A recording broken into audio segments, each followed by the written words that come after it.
Hey guys. Alright folks, we're here today to check out the latest video from GWAR. Now when they released their last record, this was my absolute favorite song in the whole album. It features Lzzy Hale of Hailstorm, and it was just a track that the moment I listened to the album for the first time, I was like, fuck, this is the track, at least for me. This was the song that stood out above all others, and it didn't matter how much I played the record, this stayed as like my absolute favorite song of the entire record.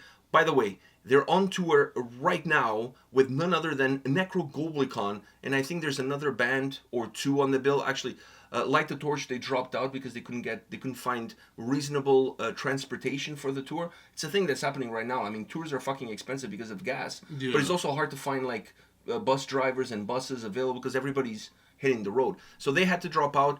I think there's Crowbot on that bill, but let's face the facts. Everybody's going for Necrogoblikon and GWAR. I actually feel like those two go together so well. Oh fuck, it's a perfect mix. I'm going to go to the Toronto show, all right? I'm going to the Toronto show. I'll do a vlog.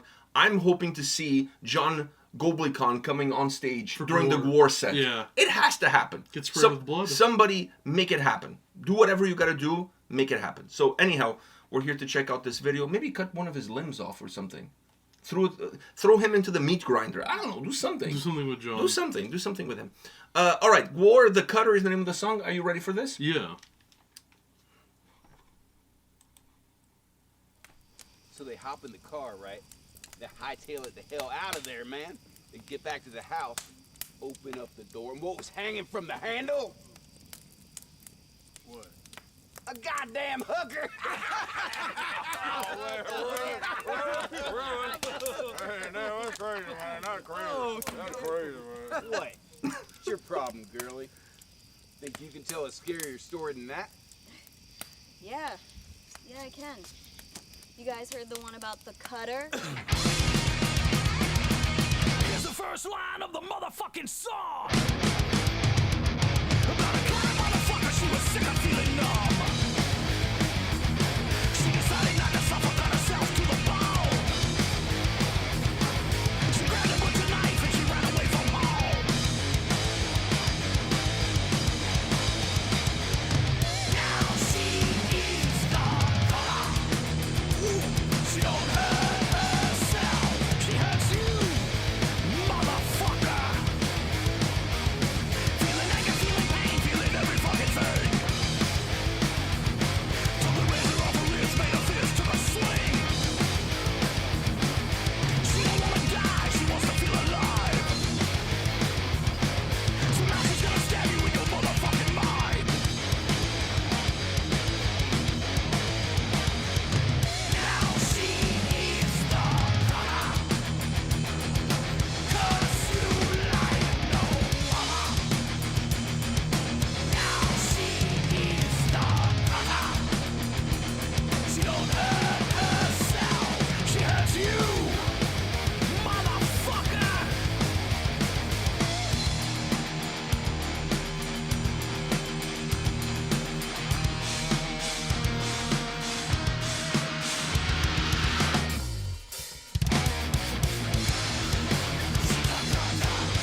Hold on, there's more.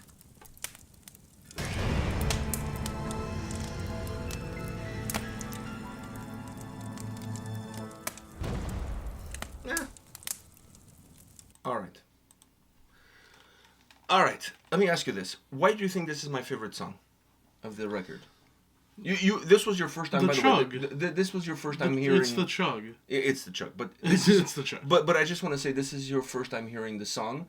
You didn't listen to the album, so for you this was all first. No, but I know for a fact. For me, this was my song. first time watching the video, but I knew the song. I had reviewed the album. Of course. So the chug, It's the chug. dude. Of course, it's the chug. I just love that Yeah. sound. The thickness of that chug is just fucking it's meaty. I feel like all the viewers probably knew why it was your favorite too. You always say how much you like the chug, and this song had that in plenty. It's so nice how it sets up the chorus. It's so nice how it sets up the chorus. I absolutely love this song. The chug is reason number one. Reason number two is the simplicity of the chorus. She is the garage. Yeah. You know, I just absolutely fucking love the whole simplicity of the chorus, how it plays on it. And then at the end is like, she doesn't cut herself, she cuts you. Because when you think of a cutter, you think somebody like emo, like who's cutting themselves. That's not the case. Fuck, man. I love the simplicity of the chorus. Like, hits you with those one-liners, like one after the other. Like, and then the chugginess. It's so thick. The riff in this song is just fucking thick. I love it. Yeah. It's meaty, it's thick, it's heavy. But anyways, that's what I like about the song. What about you? I gotta agree with you though. I feel like the simplicity of not only the chorus but the song itself and that chug and everything, it just makes this a memorable song, and not only memorable for the chorus and everything, just memorable for how good it is. I love the just I don't know, the feeling of this song. It feels classic, and it feels just. It feels like more like a crossover thrash metal song. Yeah, it feels classic and downright dirty at the same time. Yeah. But when I was listening to this for the first time, I was like, it's thrashy, but it also has some hardcore elements to it. I think the thrashiness is what you're getting from the chorus there. But I felt like if I would have to categorize it, I would say this is like a crossover thrash song. It has the thrash elements. It has hardcore elements in terms of the heaviness and the way it hits. That's the only thing. But still super hooky. Hardcore elements, I guess you can say, from the heaviness, but for what I thought it's of more the of a song, straight up thrash. It's more of a straight up thrash. I mean, especially the chorus, that chugginess. You only get that really from some classic thrash. So it's glorious. Now, what did you think about Lzzy Hale? You know what? It was getting closer to the end. I'm like, okay, when is she coming in?